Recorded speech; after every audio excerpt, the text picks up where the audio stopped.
నమస్కారం.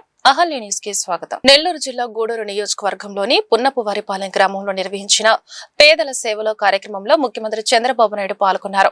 ఎన్టీఆర్ భరోసా పెన్షన్ పంపిణీ కార్యక్రమానికి హాజరైన సీఎం అనంతరం ప్రజావేదిక సభలో ప్రసంగిస్తూ రాష్ట్ర ప్రభుత్వం అమలు చేస్తున్న సంక్షేమ పథకాలు, సుపరిపాలనపై కీలక వ్యాఖ్యలు చేశారు. నెల్లూరు జిల్లా గూడూరు నియోజకవర్గంలోని పున్నపువారిపాలెం గ్రామంలో నిర్వహించిన పేదల సేవలో కార్యక్రమంలో ముఖ్యమంత్రి చంద్రబాబు నాయుడు పాల్గొన్నారు. ఈ సందర్భంగా ఎన్టీఆర్ భరోసా పెన్షన్ పంపిణీ కార్యక్రమాన్ని ప్రారంభించిన సీఎం అనంతరం ఏర్పాటు చేసిన ప్రజావేదిక సభలో ప్రసంగించారు. ప్రజల అభిమానం, ఆదరణే తమకు మరింత బాధ్యతను గుర్తు చేస్తుందని సీఎం అన్నారు.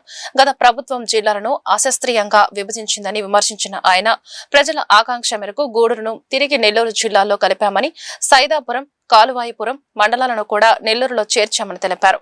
ప్రజల అభిష్టానుసారమే పరిపాలన సాగాలని, పెత్తందారి విధానాలకు తమ ప్రభుత్వంలో చోటు లేదని స్పష్టం చేశారు. ఇంకో పక్క national highways, state highways, railway corridor రేపు రాబోయే రోజుల్లో నెల్లూరు మొత్తం చెన్నై నుంచి ఇచ్చాపురం వరకు 4 లేన్ రైల్వే ట్రాక్ వస్తుంది. ఒక ట్రాక్ లో ఫాస్ట్ ట్రైన్ పోతా ఉంటుంది, ఒక ట్రాక్ లో రైల్వే క్యారియర్ అంటే రైల్ కార్గో వెళ్తుంది, లోకల్ ట్రైన్ కావాలంటే ఇంకొక లైన్లో వెళ్తుంది. గుంటూరు ఎప్పుడు కూడా ఫేమస్. దానికి కారణం ఇక్కడ రైల్వే కేంద్రం ఉండడం. భవిష్యత్తులో మీరు రాబోయే రోజుల్లో అన్ని పోర్టులకు అనుసంధానం చేస్తాం. దుగ్గిరాజపట్నం ఎయిర్పోర్ట్ వస్తుంది, ఇంకో పక్క పోర్టులు వచ్చాయి. ఇవన్నీ వస్తే ప్రపంచాన్ని అనుసంధానం చేస్తూ ఆంధ్రప్రదేశ్ రాష్ట్రాన్ని నెంబర్ 1 స్టేట్ గా తయారు చేయడానికి ముందుకు పోతాం. ఇదే కాదు, నేను ఎప్పుడు కూడా సాగునీటికి కూడా ప్రాధాన్యత ఇస్తున్నాను. ఫార్మర్ అనేది ఫస్ట్, రైతు అనేది ముఖ్యం. రైతే ఆధారంగా నేను ఆలోచిస్తున్నాను. అందుకే 36 ప్రాజెక్టులు రాబోయే 3 ఏళ్లలో ఒక క్యాలెండర్ ఇచ్చాం. ఇప్పటికే 24,000 కోట్లు ఖర్చు పెట్టాం, మిగిలింది కూడా ఖర్చు పెడతాం. ఈ జిల్లాకు ముఖ్యమైన ప్రాజెక్టు వెలుగొండ. ఈరోజు మీరు చూస్తే ఇది పూర్తి చేసి దుత్తలూరు, వింజమూరు, ఉదయగిరి, మర్రిపాడు, ఆత్మకూర్, అనంతసాగరం మండలాలకి సాగునీరిచ్చే బాధ్యత ఈ ప్రభుత్వం తీసుకుంటాం. మొన్నే వెళ్ళాను. ఇంత మునుపు ప్రభుత్వం మీరు చూస్తే 4,000 కోట్ల రూపాయల పనులుంటే సొరంగం కూడా పూర్తి కాకపోతే ప్రారంభం చేశాడు పెద్ద మనిషి, డ్రామాల రాయుడు. ఇదే పని నాటకాలే. ఈరోజు మీరు చూస్తే నేను వెళ్ళి 900 కోట్ల రూపాయలు పునరావాసానికి డబ్బులు. ఆంధ్రప్రదేశ్ విద్యాశాఖ మంత్రి నారా లోకేష్ పనితీరుకు రాష్ట్రపతి ద్రౌపది ముర్ము ప్రశంసలు లభించాయి. విద్యాశాఖలో అమలు చేస్తున్న సంస్కరణలను కొనియాడిన రాష్ట్రపతి వాటిని ఇదే విధంగా కొనసాగించాలని సూచించారు. అనంతపురంలోని ఏపీ సెంట్రల్ యూనివర్సిటీ తొలి స్నాతకోత్సవం అనంతరం ఈ ఆసక్తికర సంఘటన చోటు చేసుకుంది. అనంతపురంలోని ఏపీ సెంట్రల్ యూనివర్సిటీ తొలి స్నాతకోత్సవానికి హాజరైన రాష్ట్రపతి ద్రౌపది ముర్ముకు వీడ్కోలు పలికేందుకు విద్యాశాఖ మంత్రి నారా లోకేష్ హెలికాప్టర్ వరకు వెళ్లారు. ఈ సందర్భంగా లోకేష్ ను తన దగ్గరకు పిలిచిన రాష్ట్రపతి ఆంధ్రప్రదేశ్ లో విద్యారంగంలో అమలు చేస్తున్న సంస్కరణలు, విద్యా వ్యవస్థలో తీసుకొచ్చిన మార్పులు ప్రశంసనీయమని అభినందించారు. ఈ సంస్కరణలను నిరంతరం కొనసాగించాలని సూచించారు. విద్యార్థులను కేంద్రంగా చేసుకుని చేపడుతున్న విద్యా మార్పులు వారి బంగారు భవిష్యత్తుకు బాటలు వేస్తాయని రాష్ట్రపతి పేర్కొన్నారు. I convey my special appreciation for the gold medal winners. I have observed that girls have outperformed boys in securing gold medals. Their achievement reflects the rising aspirations and determination of young women in our country.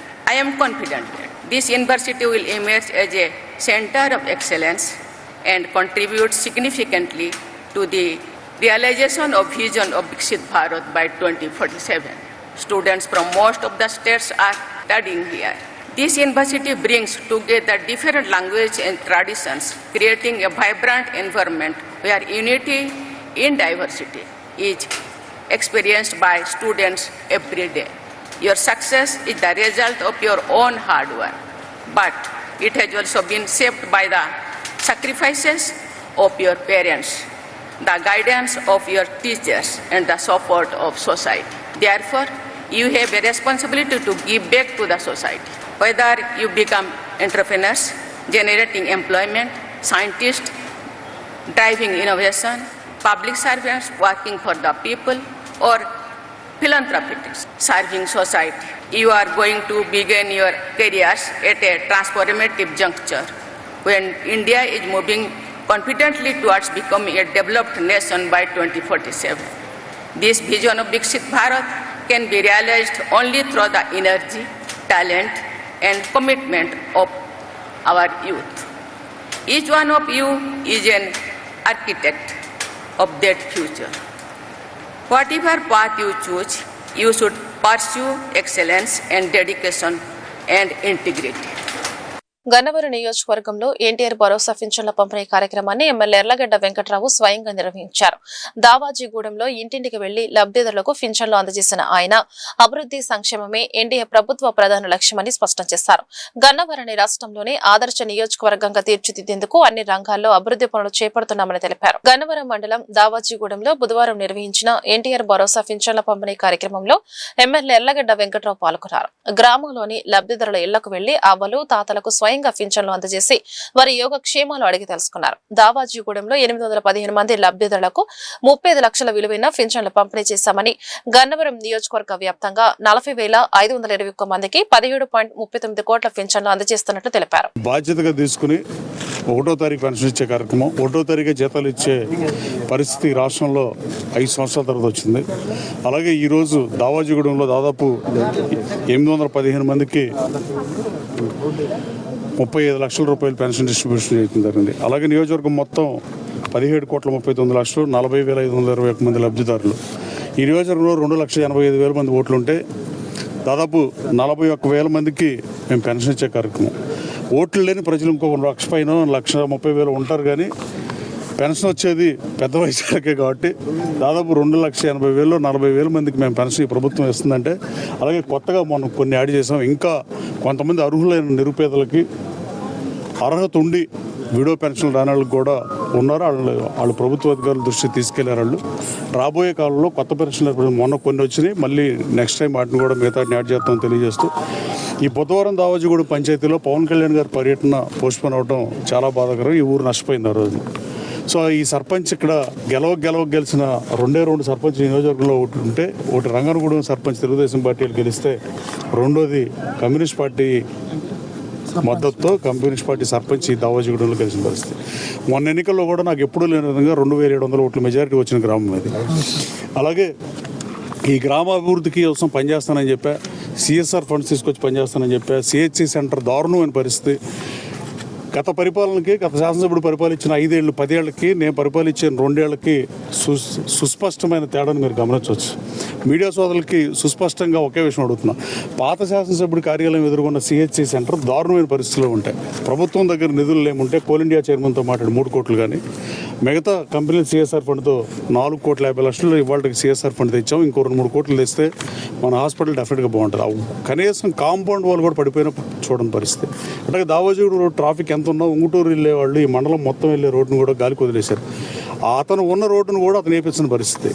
దానికి ₹1,00,00,000 collector దగ్గర నుంచి fund తెచ్చి దాన్ని extend చేస్తున్నాం. అందరినీ ఒప్పించి మెప్పించి extension చేసాం తప్ప, ప్రతి షాప్ వాళ్ళ దగ్గరికి నేనే వెళ్ళి మాట్లాడి వాళ్ళని వెనక్కి పెట్టించి, అది గాంధీ బొమ్మ సెంటర్ అయితే 35-40 అడుగులు రోడ్డు ఉందని 120 అడుగులు రోడ్డు చేసాం. గాంధీ మహాత్ముడు విగ్రహం ఎలా ఉంది, మీ మీడియా వాళ్ళు ఎప్పుడు గన్నవరం చూపించినా మీ మీడియా సోదరుల్ని ఇంకా నేను రిక్వెస్ట్ చేయాల్సిన అవసరం ఉందని నేను భావించట్లా. గతంలో చెప్పా, ఆ రైల్వే స్టేషన్ గన్నవరం బోర్డును చూపించి గన్నవరం స్థాయిని దిగజార్చొద్దని చెప్పా.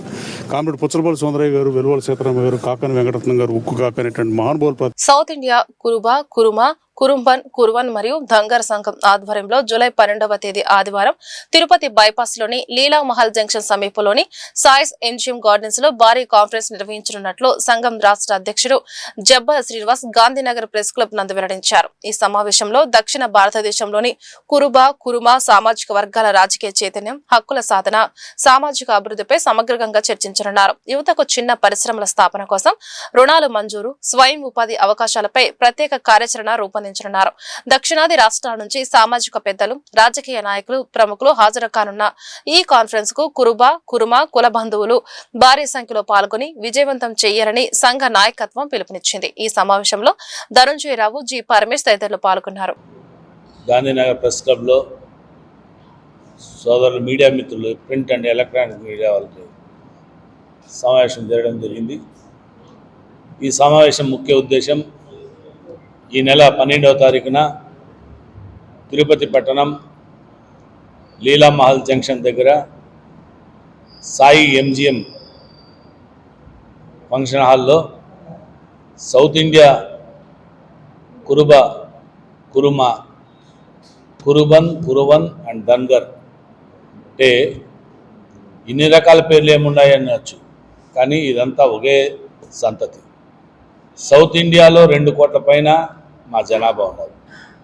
భారతదేశంలో కాశ్మీర్ నుంచి కన్యాకుమారి వరకు 10 కోట్ల పైన మా జనాభా ఉన్నారు. కాశ్మీర్లో గడి అంటారు, ఢిల్లీలో పాల్ సింగ్ అంటారు, రాజస్థాన్లో దేవాసి అంటారు, మధ్యప్రదేశ్లో గడారి అంటారు, అదేవిధంగా గుజరాత్లో రాయకా రబారి అంటారు, మహారాష్ట్రలో ధన్గర్ అంటారు, గోవాలో కానీ ధన్గర్ ప్లస్ కురుబ అంటారు, ఆంధ్రప్రదేశ్లో కురువ అంటారు, తెలంగాణలో కురుమ అంటారు, తమిళనాడులో కురువన్ అంటారు, కేరళలో కురుబన్ అంటారు. ఇంత బలమైన సామాజిక వర్గం ఇన్ని రోజులు ఎంతసేపు గొర్రెల కాపర్లుగానే మా వాళ్ళు జీవించినారు. గత శతాబ్దాల కాలం నుంచి దీనికి మొట్టమొదటిగా కర్ణాటక రాష్ట్రంలో ఒక రాజకీయ వెలుగు అనేది పుట్టినది. అక్కడి నుంచి చిన్నగా అన్ని ప్రాంతాలకు విస్తరించి ఇప్పుడిప్పుడే గౌరవనీయులు కర్ణాటక మాజీ ముఖ్యమంత్రి సిద్ధరామయ్య గారి శకం నుంచి దక్షిణ భారతదేశంలోనే కురుబ సామాజికం ఇంతమంది ఉన్నారని ఆశ్చర్యపోయినారు. దాని స్ఫూర్తి తీసుకొని ఉమ్మడి రాష్ట్రం విడిపోయినాక విభజిత ఆంధ్రప్రదేశ్లో 2016లో సంఘం స్టార్ట్ చేసినాం. 2017 నుంచి ఇదే విజయవాడ ప్రెస్ క్లబ్లో కానీ ఆశ్చర్యపోయినారు. ఇదే తిరుపతి ప్రెస్ క్లబ్ మీరు ఎవరన్నా ఏమన్నా అని చెప్పి మాట్లాడినారు. అంటే మీడియా దగ్గరికి వచ్చేదాన్ని కానీ మా వాళ్ళకి అవేర్నెస్ అంటే ఏమో ఒక భయము, ఒక తెలియని. గుంటూరులోని కిమ్స్ చక్ర హాస్పిటల్లో జాతీయ వైద్యుల దినోత్సవ వేడుకలను ఘనంగా నిర్వహించారు. ఈ సందర్భంగా doctor Mahathi, doctor Praneeth, doctor Priyadarshini, doctor Pratap Kumar, doctor Pratisha మీడియాతో మాట్లాడారు.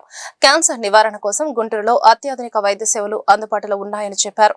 ఎంతో క్లిష్టమైన క్యాన్సర్ ఆపరేషన్లు సైతం కిమ్స్ చక్ర హాస్పిటల్లో విజయవంతంగా నిర్వహించడం జరిగిందన్నారు.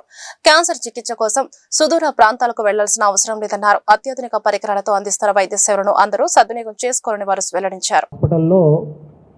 అన్ని రకాల అంటే ఈహెచ్ఎస్ కానివ్వండి, ఆరోగ్యశ్రీ కానివ్వండి, మరి మిగతా ప్రభుత్వ పథకాలు అన్నీ కానివ్వండి, ఇన్సూరెన్స్ సర్వీసెస్ కానివ్వండి, ఇవన్నీ కూడాను అందుబాటులోకి తీసుకురావడం అనేది జరిగింది. మరి ఈ హాస్పిటల్లో 3 మెడికల్ ఆంకాలజిస్టులు, హెమటాలజిస్టు, తర్వాత రేడియేషన్ ఆంకాలజీ డిపార్ట్మెంట్లో 3 డాక్టర్సు, సర్జికల్ ఆంకాలజీ విభాగంలో 3 డాక్టర్సు, తర్వాత న్యూక్లియర్ మెడిసిన్ విభాగంలో ఒక డాక్టర్ గారు, తర్వాత క్రిటికల్ కేర్ విభాగం నందు 3 డాక్టర్సు, ఇంటర్వెన్షన్ రేడియాలజీ విభాగం నందు 2 డాక్టర్సు, ఈ విధంగా దాదాపుగా 18 మంది డాక్టర్సు ఒకే క్యాన్సర్ సెంటర్లో పనిచేయడం అనేది మన ప్రాంతంలో చాలా అరుదైన విషయము. ఈ 200 పడకల సామర్థ్యం గల ఆసుపత్రిలో దాదాపు 18 మంది వైద్యులు, క్యాన్సర్కి సంబంధించిన వైద్యులు నిరంతరం వైద్య సేవల్ని అందిస్తున్నారు. మన క్యాన్సర్ హాస్పిటల్లో ఎంతో ఖర్చుతో కూడుకున్నటువంటి లీనియర్ ఎనర్జీ యాక్సలరేటర్ మిషన్ని, వర్సా హెచ్డి మిషన్ని అందుబాటులోకి తీసుకువచ్చి వైద్య చికిత్సలు అందించడం అనేది జరుగుతూ ఉంది. ఆంధ్రప్రదేశ్లోనే అత్యుత్తమమైనటువంటి డిజిటల్ పెట్ సిటీ స్కాన్ పరికరం అనేది కేవలం మన హాస్పిటల్లోనే అందుబాటులో ఉంది. ఈ పెట్ సిటీ స్కాన్ చాలా అధునాతనమైనటువంటి PET CT scan, digital PET CT scan, modern టెక్నాలజీని బేస్ చేసుకొని ఉన్నటువంటి డిజిటల్ పెట్ సిటీ స్కాన్, ఇట్లా ఇన్ని రకాల ఆధునిక మిషనరీ అనేది మన హాస్పిటల్లో అందుబాటులోకి తీసుకొచ్చి ఇంతమంది క్యాన్సర్ డాక్టర్లు దాదాపు 18 మంది క్యాన్సర్ డాక్టర్లు అనేది ఇదే ఒకే హాస్పిటల్లో పనిచేయటం అనేది మన ప్రాంతంలో చాలా అరుదైన విషయం. ఈ కిమ్స్ చక్ర క్యాన్సర్ సెంటర్ అనేది మన ఈ ప్రాంతానికి కూడా గర్వకారణం అవుతుందని ఆశిస్తున్నాను. మరి గత సంవత్సరంగా ముఖ్యంగా హిమటాలజీ వైద్య విభాగంలో అందిస్తున్నటువంటి వైద్య సేవలకు సంబంధించి మన హిమటాలజీ నిపుణురాలు డాక్టర్ ప్రియదర్శిని గారిని మాట్లాడవలసిందిగా కోరుతున్నాను. వైద్య సదుపాయాలు మన కిమ్స్ చక్ర క్యాన్సర్ హాస్పిటల్లో ఉన్నాయండి. ఈ 200 అన్ని రకాల బ్లడ్ క్యాన్సర్స్ అంటే ఏఎంఎల్స్, ఏఎల్ఎల్స్, ఎంపీఎన్స్, ఎండిఎస్, సిఎంఎల్, లింఫోమాలు, మైలోమాలు, అట్లాగే అన్ని రకాల ప్లేట్లెట్స్ తగ్గడము, లేకపోతే రక్తస్రావం అవ్వడం, పలు రకాల రక్తహీనతలు, అట్లాగే రక్తం గడ్డగట్టడం, హెరిడిటరీ డిజార్డర్స్, సికిల్ సెల్స్, థాలసీమియాస్, ఇట్లాంటి డిసీజెస్ అన్నిటినీ మేము హ్యాండిల్ చేస్తాము. గడిచిన ఒక సంవత్సరంలోనే ఈ హిమటాలజీ విభాగంలో దాదాపు 200 బ్లడ్ క్యాన్సర్స్ కేసెస్ని మేము హ్యాండిల్ చేశాము. అందులో దాదాపు 80 నుంచి 90% మేము క్యూర్ రేట్ని సాధించగలిగాము. వీళ్ళలో ఒక సంవత్సరం పిల్లల నుంచి 85 ఏళ్ల ముసలి వాళ్ళ వరకు కూడా మేము క్యూరేటివ్ ఇంటెంట్తోనే ట్రీట్మెంట్ ఇవ్వడం జరిగింది. అట్లాగే మా సక్సెస్ రేట్ కూడా 90% దాకా ఉంది. దీనికి ముఖ్యంగా మా ఇంటెన్సివ్ టీమ్ని కారణమని చెప్పుకోవచ్చు. ఎందుకంటే ఈ హిమటాలజీ పేషెంట్స్ అనేవాళ్ళు ఎమర్జెన్సీ సిచ్యువేషన్స్లో ల్యాండ్ అవుతూ ఉంటారు. అంటే చెప్పాలంటే దాదాపు 2ంటికి 3ంటికి అర్ధరాత్రులు ఎక్కువగా రక్తం పోతుంది, బ్లీడింగ్ అవుతుంది, విపరీతంగా ఆయాసం వస్తుంది అని ఎమర్జెన్సీకి వస్తూ ఉంటారు. సో వీళ్ళని కూడా మేము ఏ సంకోచం లేకుండా అడ్మిట్ చేసుకొని హ్యాండిల్ చేయగలుగుతున్నాము. దానికి మాకు ఎక్స్పర్ట్ 24/7 ఇంటెన్సివ్ టీమ్ అవైలబుల్గా ఉంది. దానివల్లనే మేము ఇంత ఎమర్జెన్సీ కేసెస్ని కూడా హ్యాండిల్ చేయగలుగుతున్నాం. ఇక బోన్ మ్యారో ట్రాన్స్ప్లాంటేషన్ గురించి మాట్లాడితే ఈ బిఎంటీ యూనిట్ మేము కిమ్స్ చక్రాలో స్టార్ట్ అయ్యి 6 మంత్స్ అవుతుంది. సో బిఎంటీ అనేది కొన్ని రకాల బ్లడ్ క్యాన్సర్స్కి, అట్లాగే కొన్ని బినైన్ డిసీజెస్కి అంటే అప్లాస్టిక్ అనీమియాస్, థాలసీమియాస్, సికిల్ సెల్స్, అట్లాగే కొన్ని హెరిడిటరీ డిజార్డర్స్, కొన్ని బోన్ మ్యారో ఫెయిల్యూర్ డిసీజెస్, ఇట్లాంటి వాటికి బోన్ మ్యారో ట్రాన్స్ప్లాంటేషన్ అనేది క్యూరేటివ్ అంటే లాంగ్ టర్మ్గా పేషెంట్ని మనం క్యూర్ చేస్తున్నట్టు ఆ డిసీజ్ని. దీనికి బిఎంటీ అనేది ఒక క్యూరేటివ్ ప్రొసీజర్ అనమాట. సో గడిచిన 6 నెలల్లో మన KIMS Chakra 6 successful bone marrow transplantations మనం కంప్లీట్ చేసుకున్నాము. రేపు 7th కేస్ అడ్మిట్ చేయబోతున్నాము. అట్లాగే 5 వెయిటింగ్ లిస్ట్లో కేసెస్ ఉన్నాయి. అవి ఏఎంఎల్స్, థాలసీమియాస్, ఇట్లాంటి ఎల్లోజెనిక్ ట్రాన్స్ప్లాంటేషన్స్ మన వెయిటింగ్ లిస్ట్లో కూడా ఉన్నాయి. బిఎంటీ గురించి మాట్లాడుకుంటే పేషెంట్కి అందుబాటులో ఉండదు, ఖర్చు ఎక్కువ, ఇట్లాంటి అపోహలు ఉంటాయి. సో అందరి పేషెంట్స్కి ఇది అందుబాటులో ఉండదు. రాష్ట్ర వ్యాప్తంగా నిర్వహిస్తున్న పెన్షన్ పంపిణీ కార్యక్రమంలో భాగంగా నేడు గుంటూరు తూర్పు నియోజకవర్గంలోని రజక కాలనీలో పెన్షన్ పంపిణీ కార్యక్రమంలో ఎమ్మెల్యే మహమ్మద్ నజీర్ పాల్గొన్నారు. పెన్షన్దారులకు ఎమ్మెల్యే స్వయంగా వారికి పెన్షన్ అందజేశారు. ఈ సందర్భంగా ఎమ్మెల్యే మీడియాతో మాట్లాడుతూ ఆర్థికంగా రాష్ట్రంలో ఎన్ని ఇబ్బందుల్లో ఉన్నప్పటికీ ప్రజలకు ఇచ్చిన హామీలను ఒక్కొక్కటిగా నెరవేరుస్తూ వస్తున్నామని చెప్పారు. గత ప్రభుత్వంలో 3,000 రూపాయల పెన్షన్ ఇస్తే ఇచ్చిన మాట ప్రకారం 1,000 రూపాయలు పెంచి 4,000 రూపాయలు ఇస్తున్నామని చెప్పారు. అదేవిధంగా వికలాంగులకు 6,000 రూపాయల పెన్షన్ అందిస్తున్నామని తెలిపారు. వితంతువులకు, వికలాంగులకు అందిస్తున్నటువంటి ఘనత ఈ కూటమి ప్రభుత్వానికి. దాదాపు రాష్ట్రంలో 65 లక్షల మందికి ఇప్పటికే 2 సంవత్సరాల కాలంలో 66,000 కోట్ల రూపాయల బడ్జెట్తో సామాజిక పెన్షన్లు అందిస్తూ, ముఖ్యంగా గత ప్రభుత్వంలో ఏదైతే అనేక సాకులు చెప్పి పేదవాళ్ళకి అర్హత కలిగినటువంటి వాళ్ళని పెన్షన్లు తొలగించినటువంటి పరిస్థితులు ఉన్నాయి ఈరోజు. కానీ ప్రభుత్వం ప్రతి ఒక్కరికి కూడా బాధ్యతగా, సామాజిక బాధ్యతగా ముఖ్యమంత్రి చంద్రబాబు నాయుడు గారు ప్రతి ఒక్కరిని కూడా ఈ నెల కూడా దాదాపు 47 మందికి గుంటూరు నగరంలో కొత్తగా పెన్షన్లు ఇవ్వడం జరుగుతూ ఉంది. అర్హులైనటువంటి ప్రతి ఒక్కరు కూడా అర్జీ పెట్టుకుంటే వారి అర్హతను బట్టి వెంటనే వారికి సామాజిక పెన్షన్లు అందించేటువంటి కార్యక్రమం.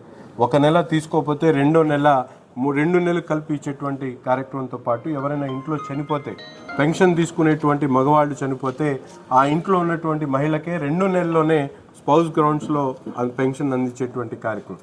ఈ విధంగా ఈరోజు రాష్ట్రంలో సంక్షేమానికి ఒక పెద్దపీట వేస్తున్నటువంటి ప్రభుత్వం కూటమి ప్రభుత్వం. గతంలో సంక్షేమానికి మారుపేరు అన్నటువంటి జగన్మోహన్ రెడ్డి గారు ఈ రాష్ట్ర ప్రజలకు ఏం పీకాడో ఒక్కసారి చెప్పాలి. ఎందుకంటే తల్లికి వందనం ఈరోజు ఒక కార్యక్రమం, పిల్లలు చదువుకోవడానికి గత ప్రభుత్వంలో ఇంట్లో 4 పిల్లలుంటే ఒక పిల్లవాడించి చేతులు దులుపుకున్నటువంటి పరిస్థితి.